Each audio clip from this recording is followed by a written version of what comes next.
Happy Hump Day. We're back with our midweek review. So Sundays with Dad. As you can see, I am back in beach attire, man. My Bengals are 0-2. So we Didn't are expect that out of them, right? we are in a familiar spot. Yep. So excited about how we'll end up running off 9 or 10 in a row, which I'm sure we will, especially if we That's get bold. especially if we get Mr. Browning under center in case Oh my gosh. we'll talk about that here. Yeah, and I get to wear the luxury of the Steelers simply only because of the Nick Chubb injury, basically, is what I'm going to say, and our defense also scoring twice. So it really wasn't that good of a game for us. But So you really wins are took wins. away my thunder when I was going to get to the end and we were going to talk about your picks. So we'll just get that out of the way Yeah. because you went a crappy 0-3. oh, yeah, I know. So, I mean, I learned some lessons. this But week. let's talk about that. Let's talk about that game in particular. Yeah, Do you think that the Browns win the game if Nick Chubb doesn't get hurt? absolutely. I mean, Jerome Ford had a 70-yard touchdown run to give him, that. But other than that, Nick Chubb was running all over us. Yeah, ball control. I mean, I think Stefanski would have adjusted enough further on down that game, especially if they got to that halftime and they knew it was working, which was Nick Chubb running the ball, that they would have started passing less and leaning more into Nick Chubb's run game. But, of course, the unfortunate happened, which we never pray for injuries here, and that's terrible because he was debatably the best back in the league, and he might never, ever be the same. Yeah, our hearts go out to Nick Chubb. Hopefully everything goes well. Godspeed on a recovery, and Amen. hopefully you're able to get back on the football field. Absolutely. If that's what you want, right? Yeah, I mean, that injury had me twice. So we just said the position in the NFL that can't get paid, and, Yeah. and everybody is underrating. Oh, my. If that guy stays in the game, Yeah. then the Browns win. Yeah, I think And that's not because the position's that much more important. Nick Chubb's that good. Yeah, I think that, with running backs, the reason why a lot of them don't get money is because of the fact that there's those three guys that actually make the difference at the top, and then Yeah. you kind of get a lot of, it's kind of like a quarterback in fantasy, where it's like you have those top three scoring guys that get you a lot of points, but after that, it kind of is all so close that it really doesn't matter that much. Yeah, I still think the Browns could have won this game. I think they kind of Stefanski'd it. To be Yeah. honest with you, we've talked the last couple weeks about in the NFL, sometimes you just run the football, punt, keep field position. Yeah. The Steelers are not a bend but don't break defense. They are a defense that wants to get after you and take the football they're a big play away. defense, man. Yeah, they want to take the football away. They thrive off of that. Yeah, pick six, opening play, Yeah. and then to end the game, right, we drop back Mr. Watson, who has been He's been pretty dang bad. meh. Pretty dang bad. Anyway, pretty dang bad. We drop him back, strip sack, TJ Watt picks it up, touchdown, Steelers win. Yeah. So, Stefanski, Yeah. go talk to Jim Tressel. I mean, sometimes you just run the football, punt, let that kind of pathetic Pittsburgh offense do their thing. Not kinda. Play Goodness. defense and win a football game. Yeah, right? I mean, just simply put, big takeaways to take away from this game. Alex Highsmith and TJ Watt, I'm going to stake my claim right here, are the best pass rush duo in the league right now. Alex Highsmith won Player of the Week, AFC Defensive Player of the Week. Yeah, TJ well could have deserved. easily done it as well. He had a touchdown as well. Yeah. I annually pick the Pittsburgh defense in my fantasy league. I think I've done it for the last 3 weeks. They helped me to a win this week, so Yeah. that's the only good thing I can say. Yeah, about and I Pittsburgh mean, right now. as well as I think that Kenny Pickett's on the hot seat. Matt Canada is got to be a lock at this point to be fired after this season. If it's not a lock, I'm not even kidding. I might not be a Pittsburgh fan. I might just switch over to the Lions because this is pathetic. We will not go one show this entire year. Oh, no. As long as Matt Canada is in the booth without talking about how bad. Yeah, Matt Canada I is. will. Literally, the best week you're going to hear from Matt Canada and me complimenting Matt Canada is that he's not going to have to coach on our bye week, and that's about it. But other takeaway is that Deshaun Watson, this is going to be the prove it game this next week, which we'll obviously get to that in our next show. But he has looked like a bottom 5 QB in these first 2 weeks. He looked awful against Pittsburgh. And I know people consider them a good defense, and yes, they're pretty good. Yeah, but very good. You are getting paid over $200 million to be the franchise QB of the Browns, who have been searching for 2 decades ever since they've come back into existence. And clearly, from what you've shown us from your starts, every single one of them, you have not been that guy. Yeah, you just lost your $250 million man, so you might want to go out in the wide receiver market and find a number one. Yeah. It's just a piece of advice to you, and call up Mr. Hunt, see if he's they are actually really close to signing him. So. All right, so we have spent way too much time on that game, but that's fine. We talk about your other 2 bets. Your locks were the Jets. Yeah, so I didn't expect Zach Wilson to throw 4 picks? 3, I believe. Yeah, I didn't expect him to be as bad as that. That was awful. And then, of course, I have to take my own advice. Should never trust Brandon Staley to deliver. And for the Chargers, he did not deliver yet again. So there you go. that's my bad. But we're gonna pick ourselves up. I'm gonna give kudos to the Cowboys, man. They've got They've scored 70 points in 2 weeks. Some of them defensively, but they have looked very, very good. One of our early picks. So we're going to go back and cover our Big 5 games. Now, very, very interesting. Every single road team in these games won. And you said last week when you were making your picks, you actually said on the air, you said, I'm just picking this team because they're at home because I'm picking too many road teams, right? Yeah, because I was looking at the layout of these games, man. I'm like, a lot of these road teams are like. Is the home field advantage not exactly what it should be? I think personally for me, it depends on the team that you're playing. I think you're playing a team like Seattle or Kansas City, yes. But I think for almost all teams in the NFL, if you got a team that can keep their cool, honestly, home field advantage. Well, let's talk about those Kansas City Chiefs. So they take down the Jags 17-9. Ooh, yeah. What do we know about this game? We do know that Mahomes threw for 305, 2 touchdowns, 1 interception. Did Mahomes things, man. Did Mahomes things. Guess how many receivers he used? Oh, my gosh. Wasn't it in the double digits? 11. Yep, 11 that's what I was about to say. Receivers, I thought it was 11. Mahomes is running around, hanging out, throwing a couple touchdowns. I still think they need to get a running game going. Yeah. Pacheco did have 12 carries for 70 yards, but their second rusher was 7 for 30, Mr. Mahomes, right? Yeah, so what did I say that they needed to start Pacheco in our last show, and they started Pacheco, gave him majority of runs. He averaged 5.8 yards per carry. I mean, I don't want to say I'm right. I would think that you, instead of just giving him only 12 carries, that you would give a backup back. They got to find something there. Yeah, that you've got to give Clyde Edwards-Helaire, Jerick McKinnon, who are both still solid backs, 6 to 7 carries at the minimum. And also give Isaiah Pacheco 15, man. And don't stop Mahomes from doing his thing. Yes. He's going to get those scrambles. He's very good at not getting hit. Yes. But somebody's going to get him, guys. And you can't lean on your quarterback. You don't want that to happen. I think we've seen this week, especially with Joe Burrow and Deshaun Watson, 2 teams that leaned on their quarterback heavily, and it kind of flattened out. And I mean, the Chiefs, honestly, if their defense didn't hold what was supposed to be an elite Jaguars offense to 9 points, then I mean, they only scored 17. We said Chris Jones was back week 1.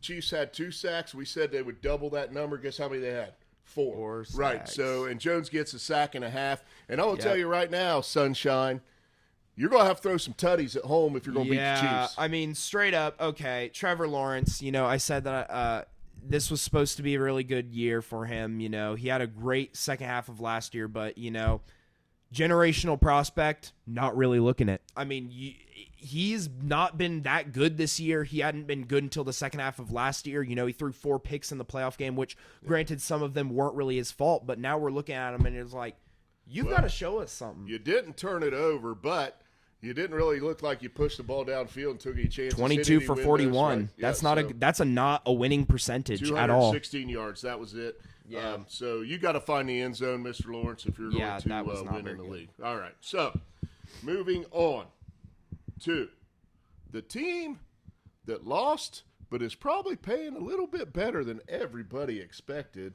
Niners beat the Rams 30-23. Yep. A very, very efficient Brock Purdy again. Keeping him to this reminds me of young Ben Roethlisberger, two totally different body types.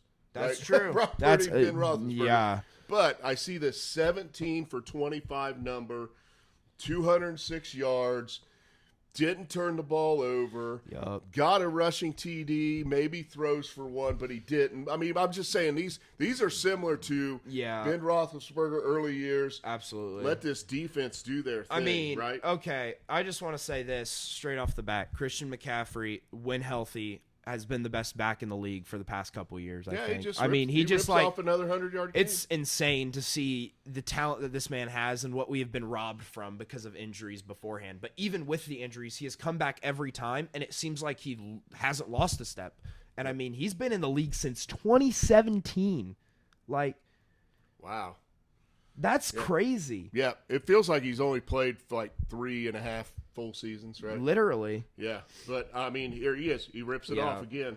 20 for 116 and 5.8 touchdown. yards per carry. If you get that in the NFL, yep, you're great. Debo gets a rushing touchdown. He had five carries, and again, just a very efficient job. Now, we said if you don't hit Matt Stafford, he's going to beat you. Yeah. Now, the Niners only got 1 sack on him, but he threw the ball 55 times. Mm-hmm. When Matt Stafford throws the ball 55 times, guess what he's going to do? He's going to throw a pick or two. Yeah. I mean, okay, I won't lie. The score of this game is kind of a little muddled, right? If you bet the Rams plus 7.5, you are going crazy in your seat. You're like, woohoo, because they kicked a last-second field goal with time expiring to just get it, right? But listen. What are you doing? I have a nickname. I have a nickname for Matt Stafford. Credit to, if you've ever watched him, Barry. He's a person who's on Twitter, on YouTube, but he calls him Stat Padford. Yep. Did a good job of that in the yards category. Yeah. But, you know, he's still a solid quarterback. You can't be mad if you're the Rams. This San Francisco team has looked great the past 2 weeks. I mean. Yeah, but LA, you got to find a run game. Kyron Williams goes for 14 carries. And you just traded away Cam Akers actually today to the Vikings. Yeah. So, yeah. Pathetic run game. Yes. Have to throw the ball 55 times with, what would you just call him? Stat Padford. Yeah, Stat Padford, baby. And on those 55 attempts, man, you only get 307 quarterback. yards out of him. So he's not really like I mean, I think, you know, yards per attempt more so than yards per pass are very telling of a QB's game. And I think, you know, when you have 55 attempts and 307 yards, that's not very good. That's not what you No. All right, so let's move on to a very surprising win for me. We had the Seattle Seahawks, who I cannot figure this team out. I'm like really high on them. Here we go. This is Last a roller week coaster they get team. beat by the Rams, so I'm just like, I'm on And this. they kind of got beat decisively by the Rams. Yeah, but today, butts kicked. Right? But I mean, not today. But I mean, Kenneth Walker didn't even have that good of a game in rushing yards per, but he got into the end zone twice. But Geno Smith was like, "Oh yeah, I remember me from last year. I'm gonna do that." Like, I'm gonna throw for 2 touchdowns. I'm gonna throw for 300 yards. Metcalf I'm not had one going of to his turn the ball games. over. You know, I remember watching early Geno last year, and I'm thinking, man, the offensive coordinator in Seattle is doing a great job because he's making Geno look good. But Geno is making the plays. Geno's making Geno look good. Goes on the road, man. What a big win for that team. Absolutely. I mean, genuinely, like. I think the key too is defensive wise. Yeah, the Lions scored 31 points. They shut down Jahmyr Gibbs, man. Well, shut down Jahmyr Gibbs and got 3 takeaways. So Goff throws a pick, 2 forced fumbles, right? And I honestly, if I expected the defense to step up in this game, I expected more from this Lions defense. I don't think they had a sack. Yeah, they didn't look good at all. I mean, you let a team score 37 on you in the NFL, then it's not a good week. But I mean, like, takeaways from the Lions that you can take away from this game, like majorly, dude, I'm telling you, I've been saying it this beginning of the season. I get he threw a pick. Jared Goff is the real deal, dude. Yeah. He threw, what is it? So he threw 28 for 35. Right. Are you serious? Yeah, he is getting That is the equivalent of, that is 80%. Yeah. 80% completion percentage, 323 yards, 3 touchdowns, almost 10 yards per attempt. That is the perfect quarterback game. That is what you expect out of an elite quarterback week to week. Yeah. I think the Lions are fine. So Lions fans, Absolutely. don't worry about this loss. They had the same type of game out of David Montgomery that they had before, 16 for 67, 4.2 yards a carry. That is exactly what you want out of David Montgomery. Get in the end zone one time for me. I mean, Jared Goff, they got the game they wanted out of him. Defense, hey, Lions defense, get you some Dan Campbell. Step up. Where you at, Aiden Hutchinson? I think as well, with this game, it is good to note that this was also a game that went into overtime, right? I mean, this is okay. You gotta get the job done. I think the Lions are fine. Your defense, if you want to be contenders, if you want to get that next step, which Lions fans right now are just happy to make the playoffs if they can. But if we're getting real, the end goal, win a Super Bowl for all teams, right? You're going to need to figure that defense out because it was one of the worst defenses last year, arguably the worst with the Vikings. And now it's looking like it could go down that same rabbit hole despite a decent week 1 versus the Chiefs because you got smoked. Yep. So anyway, next game on the docket, we both got this one wrong, and we talked a lot about it on Sunday, so it really kind of bothers me we got it wrong.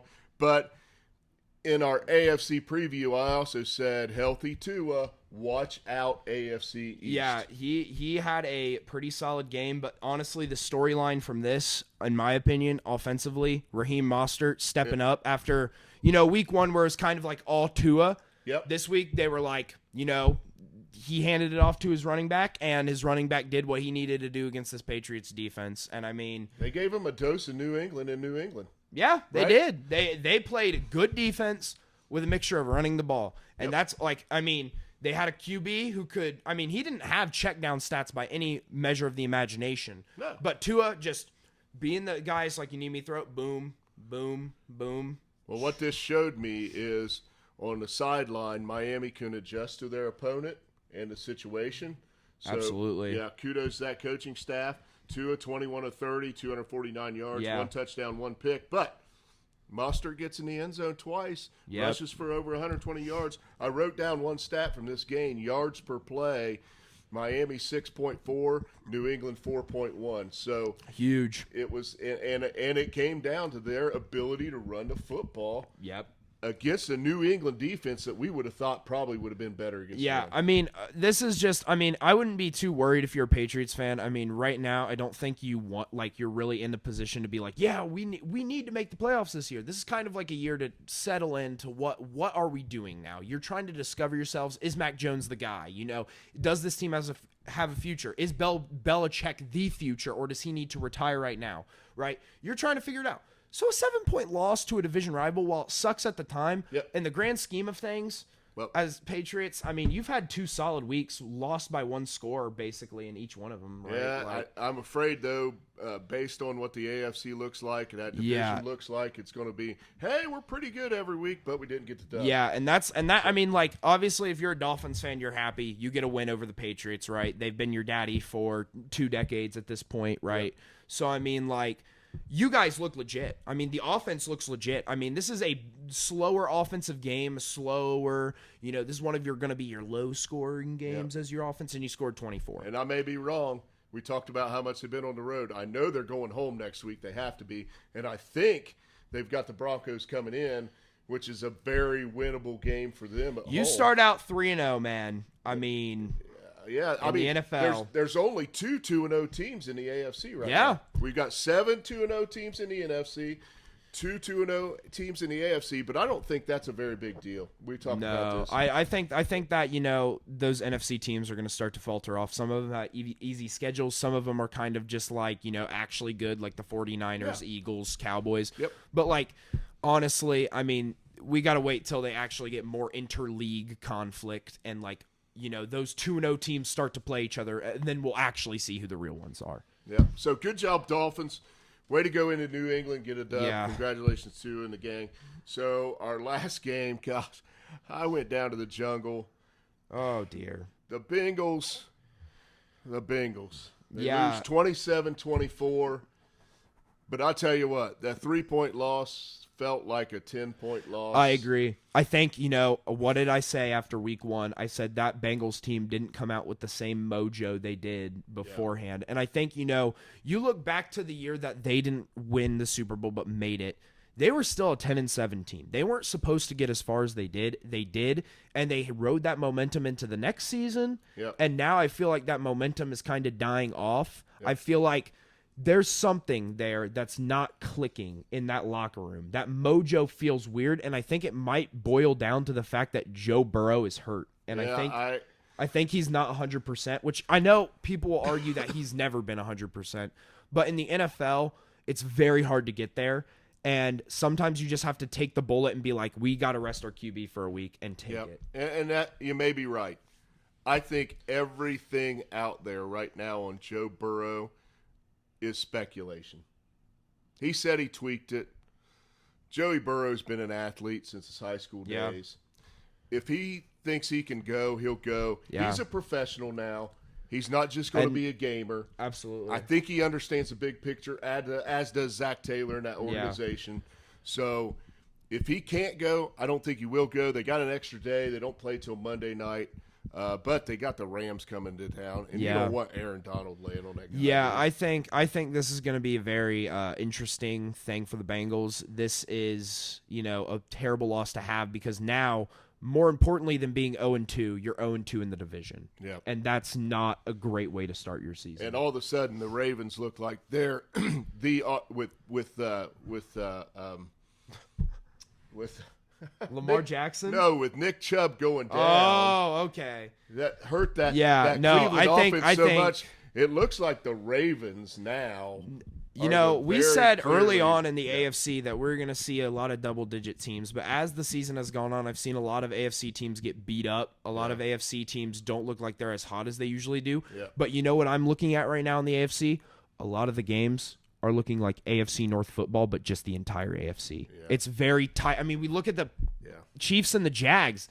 That you'd expect that to be an offensive blowout, but guess what? It was a rough, rugged game. And that's what's happening now in the AFC. And now all of a sudden, I'm thinking in the AFC North, chaos might go insane. It might go crazy. With Nick Chubb down, that Browns defense is still capable of winning games. They are. And now, Nick Chubb, very, very good. But if you've watched the Browns play and their run blocking, the seams he's had to run through, the thing is, if you get to the second level as a Nick Chubb, you can't arm tackle this guy. Yeah. He is just a monster. You have to gang tackle him or you got to hit him head on to stop him. Yeah. But the holes are there. Yeah. They can have some success. The problem, though, is that Jerome Ford is not Nick Chubb. And he didn't, other than a 70-yard run and other than him looking on the stat sheet, he had two pretty good runs. Other than that, he looked really, really bad. Yeah, which they're bringing in Kareem Hunt, right? They're really close to bringing in Kareem Hunt. I think they're going to need to find something. Stefanski's going to have to find that balance between those two backs, or else, you might be looking at another disappointing Browns season and maybe a Stefanski firing. A little early for that. Okay, back to the game at hand. We have gotten off on that tangent. We talked a lot about that game early. I think he's still basking in the. Oh, I am because you let's talk about let's talk about this Ravens game a little more. Total yards 415 to 282. But more importantly, we saw a very, very mature Lamar Jackson. Yeah. I mean, he stood in the pocket. He took what the defense gave him. He looked at matchups when he thought he could take a shot. Yep. And when he did take a shot, he threw some great balls. He threw a great ball to Zay Flowers, laid it right in here. Yep. He threw a great ball on a sail pattern to Aguilar. Yeah. So I mean, Lamar Jackson, I was there. I saw it live. I was like, dude, he looked different. He looked different than the Lamar Jackson. Now, he still ran around. He still had 54 yards rushing, and he probably would have had 100 except for a couple holding calls. Yeah. But he looked very decisive. He looked like he was in control of the game, knew where he wanted to go to the football. The Bengals did not get to him. They had 0 sacks, and he's hard to sack anyway, but he was standing in the pocket and not getting pressure. I think, the key to this game, right, a couple takeaways. First off, the backup center for the Ravens, Tyler Linderbaum was statistically the worst center since the PFF era ever. He was statistically the worst center ever for the Bears last season. He comes to the Ravens, all of a sudden, has a monster of a game. That might be something to look at for that Bears offensive line coach, just saying. Either way, my other takeaway, look how good the Ravens look when they balance the ball. Like, they've been a run-heavy team a lot, and then they've been, whenever they're pass-heavy, it's like, oh, we gotta get it out quick. We're down. We gotta make it back. But when you give them this calm situation where they can balance it, right? They had 33 pass attempts, 37 run attempts. Their offense flowed perfectly. Just sounds like Harbaugh football there. Absolutely. I mean, it really is. That's what Harbaugh and them want to do. I mean, Nelson Aguilar came out of nowhere and had 5 receptions and they utilized all the pieces on that offense. I mean, Justice Hill had 11 carries. Lamar had his 12. Gus Edwards had 10. Like, that's just a good balance, and that's what the Ravens have been trying to achieve for years. And defensively, you got a scheme for all that. And I will say, you brought it up. Starting center, starting left tackle out. Yeah. Baltimore Ravens offensive 0 line, sacks. 0 sacks. Went into Cincinnati, which has become a hostile environment, you know, since they've got on the winning path and got a dub. So, kudos to the Ravens. My poor Bengals. We were 0-2 last year. We're 0-2 this year, but I think it feels like we're a little lost. Yeah. Mixon's still being efficient running the football. He had I think 13 carries, 59 yards, 4 catches, 36 yards. He's really been our best offensive player over the course of 2 and weeks. you haven't really utilized him that much either. I mean, you abandoned the run game week 1 really early, and then now kind of week 2, you gave him 13. But, like, as a running back, you should – if you're averaging 4.5 yards a carry, I would expect you to get, 15 to 18 carries. And, I mean, that's pretty significant. Yeah, and Joey, where's your bro? Yeah. Where's Jamar? Yeah, Jamar had five catches, but 31 yards. Yeah, they have not found their connection, their mojo. Yeah. And you mentioned the injury, man. It might be an inability to drive off that right foot and really push the ball downfield. Now, Joey had a pretty good second half. He found something with T. Higgins. They got in the end zone a couple times, stayed in this ball game, but at the end of the day, it just felt like it wasn't close. Yeah, and I think, after this game, I get he's hurt, but I'm going to stake my claim here. Injuries happen in football.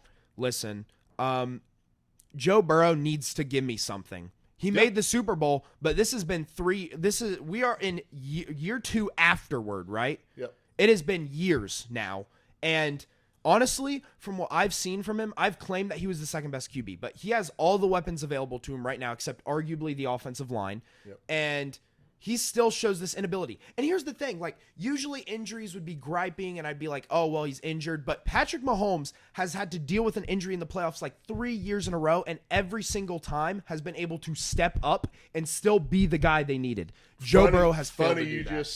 Funny you just said that. I just had in my head, there's a difference between hurt and injured.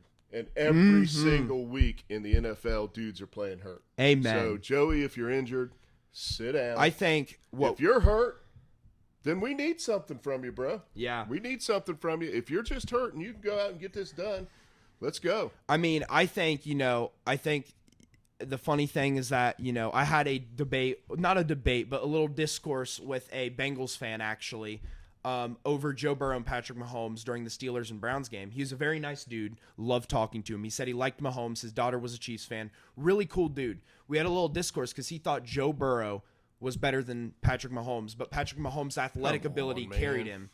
This is what I said to him. I said, listen, there's a difference when you can go out there, both players hurt, and one guy goes out and wins 2 Super Bowls, 2 MVPs, has shown all the things that he needs to, and is just a true gamer. That is greatness. That is GOAT talk. That is Hall of Fame. You are at the upper echelon of Canton. There's a difference between that and Joe Burrow with his amazing weapons. And granted, Patrick Mahomes has had them, but another tier of weapons and not being able to really take that next step when hurt and kind of just whimpering and going, 0-2 for 2 straight years now, which is not how you should be starting your season ever. I'm going to make fun of your friend for a little bit. So he said that his athleticism carries him. Well, it's sports, okay? Yeah. And athletes. He said that's going to eventually go away. And I said, listen to me. He's been hurt 3 times now, Patrick Mahomes. That ankle is, and he has been, we have seen it in the Super Bowl twice now. We've seen it against the Buccaneers and we saw against the Eagles. He will be hobbling. He will be barely even able to full sprint run. And that dude will somehow find a way to rush for 10 yards and a big first down or rush 5 yards, make a play, avoid a sack. This is why I have claimed and stake a claim that Patrick Mahomes is a different level of football player that I have not seen at the quarterback position. And All right. I've seen Tom Brady, Patrick. You got to stop slurping Mahomes. That's enough. I'm sorry, but That's enough. he's immaculate. He's really good. He's No player in NFL history in their first 5 years has won 2 Super Bowls, best quarterback. in the league. attended 3, and won 2 MVPs. That's impressive. Anyway, I'm right, sorry so- I'm sorry. We got on the Mahomes tangents. I That's know. okay. That's going to happen. We want to talk about anything else this week? Yeah, we're going to talk about tomorrow night's game. We're just going to talk wanna do about any it, more- and we are. Can I actually want to mention something here. I actually want to take a time to call out. I want to call out a game. I want to call out, kind of my dad a little bit because he said that they were going to be okay and the Packers were going to finish 4th in their division. Okay, Chicago Bears, right? We are at this point with Justin Fields right now after these last 2 weeks. Okay. Is it time? Because listen, it is very hard for a bad QB to come out from a bad system and eventually develop into something greatness. We rarely see it in the NFL. And right now, Justin Fields, when clutch moments hit, he's not that guy. Throughout the game, he has shown flashes, but he's still not that guy. And now, I had a good friend text me today, and he said, "Are Ohio State QBs really this bad, or is Ryan Day that good?" And I said, "Look, man, playing in the NFL, that ain't It's a the same." different I ball said game, it- man. I said it when we were talking about in the preseason. I said, "Yeah, I don't know about C.J. Stroud because the dude can sling it in shorts." But dude wasn't getting touched at Ohio State. When Amen. you got the best wide receiver Bryce room Young. and arguably the best O-line room in the country Yeah. every year, I mean, okay, maybe not the best, but they're right there every year. I And would those say two passes- last year, how many Ohio State linemen got Yeah, drafted? and- Including DeJuan Jones, who as a rookie backup came in and has come in 2 weeks now straight and has looked like one of the top PFF left tackles Yeah, in the league. and pretty damn good when Fields was there too. So yeah, Justin Fields had probably a bad moment on camera there too. when he Yeah. talked about coaching, and I don't think he meant what he said. I just thought he meant he's got to be less of a system guy and more of a Yeah. field guy. Well, man, they're breaking down film on ESPN. I've seen like 3 dudes now breaking down film, and they're showing you trying to go through progressions and not seeing the read. Dude. Yeah, So you I mean, gotta be he able to just stand in doesn't look. And I mean, Gotta I stand in won't. the pocket, sling And football I in the will NFL. not even say it's all his fault. You can blame the offensive line, you can blame the wide receiver room, whatever. The offensive coordinator, listen, Matt Canada is a new type of awful for when it comes to predictability, but there's a special level of ignorance that it takes when you read down some of those plays that they have and break down some of that film, and you have wide receivers running the exact same route, interfering with each other. You have 3 wide receivers in the exact same 3-yard span of each other. You have wide receivers colliding with each other. You have a tight end, Cole Kmet, knocked down a ball meant for another wide receiver because he thought it was his ball and it was thrown behind him. So he reaches over and knocks it down, and the wide receiver's sitting right there. Yep. There's a reason why wide receivers are separated and they're spacing on the field, and that's exactly the reason. I hate to say this.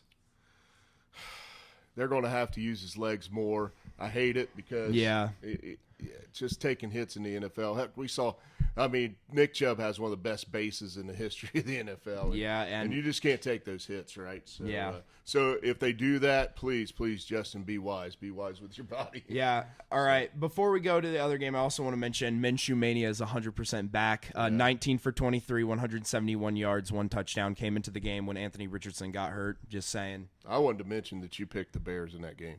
I did pick the Bears in that game. I thought, hey, no team can go 0-17. Right. And now that I'm looking at it, I'm thinking the Bucks might sneak into one of those wild card spots, or maybe even win that crappy division. So I had no. It's not. I like had the no Saints faith look in their. like a juggernaut or anything. Yeah, I you know? have no, and I have no faith in Todd Bowles as a coach coming into the season. And honestly, he has made me see that he wasn't as bad as he was. And honestly, I don't know if they were just like, we can't do much other than check down with a 45-year-old Tom Brady because that's all he had really left in him. But right now, Tom Brady leaving that team, it's honestly made them look a little better in my opinion. So on film at least. All right, So- 5 minutes, and it won't take 5 minutes to Hi, talk about Kane. this game tomorrow night. Hey, Kane, thanks for getting some camera time, dude.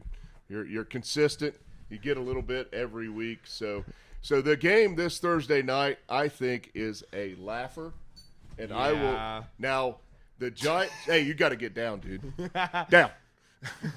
So the Giants go into Arizona. No. Oh, are you talking about this week? Okay. Go into Arizona. Do not score for a half. So 6 straight quarters of 0. 6 straight quarters, and then just explode. Yeah.